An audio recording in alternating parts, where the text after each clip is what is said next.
Hello everyone, this is Redneck Champ, bringing you some gameplay footage for TGN.TV. Today we're going to be focusing on entirely some instance running, low-level instances.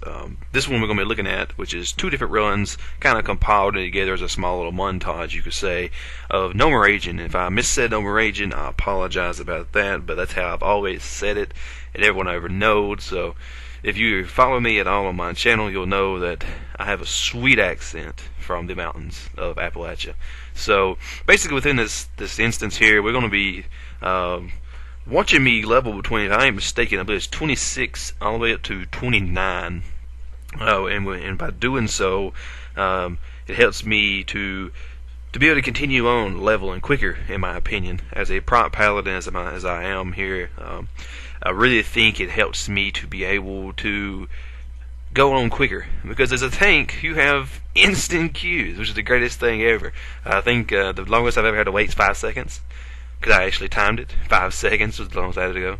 So basically the makeup between both of these groups I go through with is mainly hunters and druids, some shamans on occasions, but I think I have maybe 1 or 2 rogues that go along with us between the two different runs.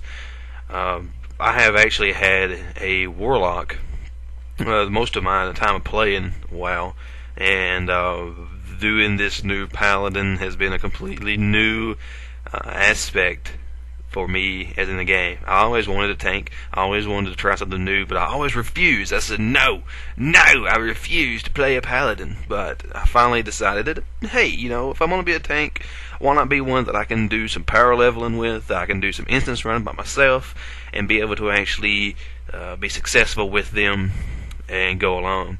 Throughout this video you'll see some sped up moments, mainly when I'm actually just doing some trash pulls and we're trying to speed along. Most of these videos, you know, you record 2 hours worth of footage and you have to cut it down to like 15 minutes so that it's not so big that you have to sit there and beat your head against the table because you're so tired of watching it. So within the first transition here, we're going to be speeding on up to the first boss fight, which is the little Trog guy. I forgot his name. I think it's like Grubus or something like that.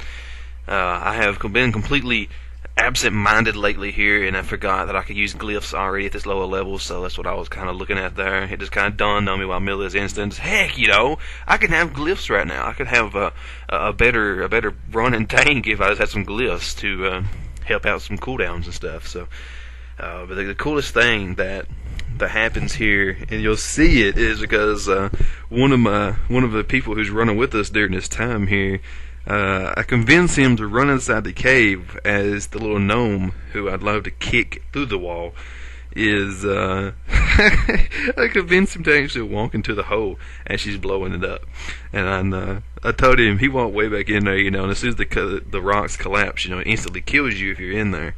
And I told him he was going to be on YouTube. He's like, no way, no man, don't put me on YouTube. It's like, yeah man, you're going on YouTube, I'm sorry, but you have to go on YouTube.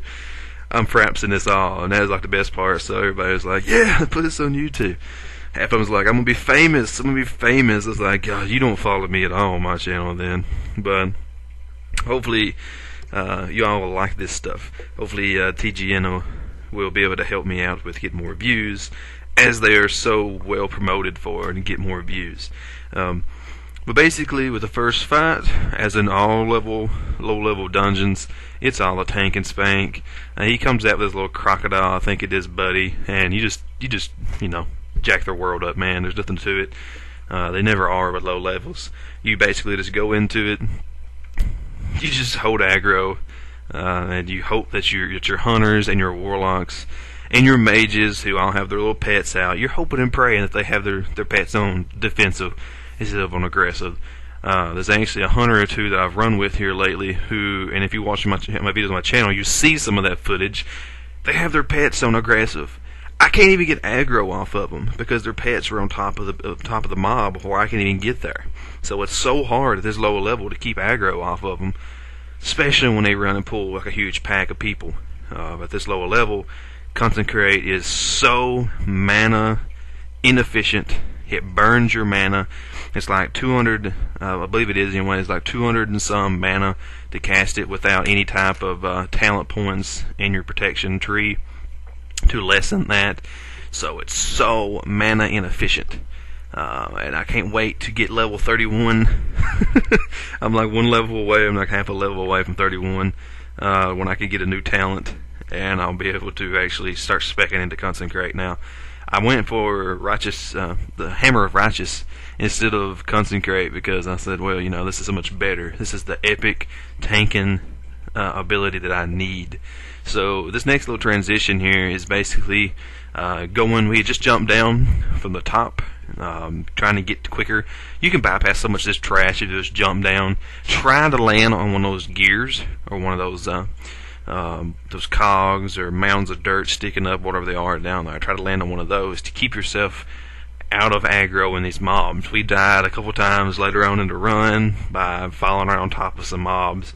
The fall itself will probably give you 700 damage on yourself. So you don't want to start getting attacked as soon as you get down there, because the healer's got to heal himself, he's got to heal everybody else, and keep you up too as a tank. So this is another kind of a mini boss, I consider it anyways. He does some toxic sprays, he does some AoEs, but basically it's just another tank and spank. You just gotta keep cleansing. If you're a healer that can cleanse, you need to be able to cleanse people, if you want to. But let's say basically it's another tank and spank. There's no need to even worry about the idea that you're gonna wipe, because you shouldn't. If you're DPS doing DPS, there's no reason that you should ever wipe as long as your healer is healing. There's a few times that I've figured out here that I have to end up healing myself. I have to pop a little word of glory, but it's no big deal. Right now, I don't really ever use my holy power for anything other than word of glory. That's, an instant cast. I can heal myself as I'm going through. And we're going to continue on trying to do more pulls. We have a lot of issues with people pulling more trash and getting killed, and then having to go back. The normal stuff that you have to deal with. No big deal. It's no big deal at all. The Gnomeregan is so large. You can bypass a couple of the bosses. You can actually bypass all the bosses, really, and just kind of go straight to the trash and get all the way to the end. But I don't recommend doing that, because there's so many different people who has good gear in there that can help people out. One of the hardest bosses, in my opinion, to find is the Dark Iron Ambassador. And this guy is up a ramp by himself, and you have to go up it to get to him. And you pull so many of those Dark Iron agents that it's so hard to keep aggro without everybody die, because they drop some of those little landmines. And those landmines, they erupt in 10 seconds, they blow up. And when we was trying to do it before I had to quit playing, they was like, I think 15, if I counted it correctly, different landmines there fixing to go off. I had pulled like 6 different people, knowing we could down them. But I think we was just kind of like I'm pretty sure we was down to like 3 other people beside myself. The healer, 2 DPS, and me, 1 of the DPS, got what he wanted as another paladin. He got his 2-handed weapon off of the final boss, and he left as soon as it happened. He didn't say good job, thanks guys, or nothing. He was really kind of a jerk, a little bit of a prick, but we tried it. It didn't work. Everybody wiped. Like the healer couldn't even heal me because he's trying to heal himself. He's standing right in the middle of the landmines. I was like, dude, you have to move, but it's too late. But this is low levels. You're meant to mess up here, so that when you get to the raids, you don't mess up at that point. Basically, just for those of you who may be interested in low level tanking like this, what I have found to do is when you're trying to just solo like one person, you're doing a boss or something like that, it's best to keep, every time Avenging Shield's up, use that sucker, throw that thing out there, because it gets 3 targets, good threat. Number one thing with low level is make sure you got Righteous Fury up, and make sure you have Devotional Aura up for yourself, so that your armor is always going to be up. On top of that, make sure that you're using Hand of Reckoning. Most of the time, you don't even have, at this level and lower, you don't have Hammer of Righteous, so you're not able to actually do a little AoE single target hit where it spreads out to everybody. So you want to keep on using the Crusader Strike every, I think it's 4-second cooldown. You want to make sure you're using your Hand of Reckoning, which is I think a 4 or a 6 cooldown, and Avenging Shield every time you get to too. So like Avenging Shield is around a 10-second maybe, somewhere around that mark. I'm not 100% sure on that number, but if you can look in the video, which I can't really pull it up good and see, you should be able to see the Avenging Shield, which is the second talent or spell over from the bottom of my action bar there. I have Omni CC there, so you'll be able to see the actual the countdown for it. And once you get Consecrate, you need to make sure you use it, especially when you're able to talent into it. But the basic things that you do with the Paladin is what you need to do. There was so much interesting conversations I get to have while in these instances. It was so awesome to get to run with this second group, especially.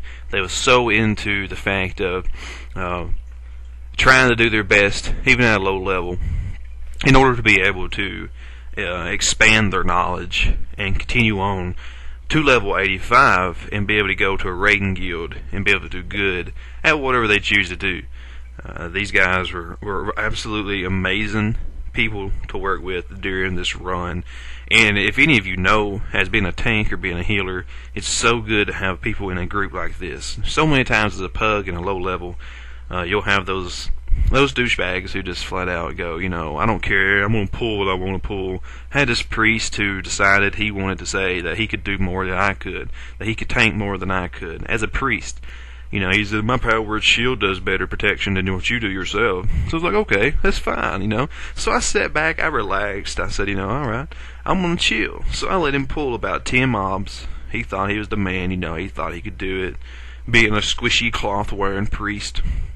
He died instantly. It was like so hilarious. I raffled so much. Man, it was great. Absolutely great. I loved it. And then I was like, okay, so now you're going to let me start doing it, ain't you? So he did. But with this little boss here, I want to get this out real quick. This boss here, I decided just to be on the safe side, I'm going to put my back against a wall. You never really know. I haven't actually done this boss. I've actually never done this dungeon but one time. I'm on 85. I just ran people through it real quickly on my Warlock. And the thing was, I thought about tanking her in the middle, but I was afraid he might punt me and then keep me over the edge, and then it's going to be an instant wipe, because I'm going to go down there, bring on these ads on myself with no healers. The people, my teammates up here is going to be with the boss, and he's going to instantly kill them. So I put my back against the wall. Just a kind of tidbit of information if you don't already know as a new player or anything. Anytime you have a boss which you don't really know about, you may want to put your back to the wall. You may want to turn them away from the guild, away from your party, because it's a good choice. It's a good choice to perform. Here we're fixing to go up. We're doing the final trash to the final boss. We are actually, after we did the final boss, we tried to do the Dark Iron Ambassador, but we end up, as I done said earlier, being unsuccessful. But this last guy here, it was a very good run in my opinion. We went in here, opened the door, we run in and we're like, hey, let's show this guy what we're made of, let's bring on the pain. So we go in there and, it's a basic tank and spank. I mean, you got these little bomb bots that comes in, who attack a certain person, individual. If you kill them before they get to you, they don't blow up. But honestly, I didn't think it done any damage to me. It didn't hurt me ever. So I don't know if the healer was just that good. I mean, he was an awesome healer anyways, but I never got any damage from the bomb bots. I had I think 4 hit me in one fight, maybe 5, and everyone that come out hit me. And it didn't hurt me at all. It was not affecting me. So I don't know. It's been an awesome time though. I've been enjoying my leveling. On my own channel, I have 1 to 23, 24 of some videos showing that certain times throughout it. I have another instance running Shadowfang Keep on my channel as well. So guys, I'm so glad you're watching. Stay tuned for more episodes from me. Go check out my channel if you wish to as well. And I will see you all a bit later. Peace out, guys.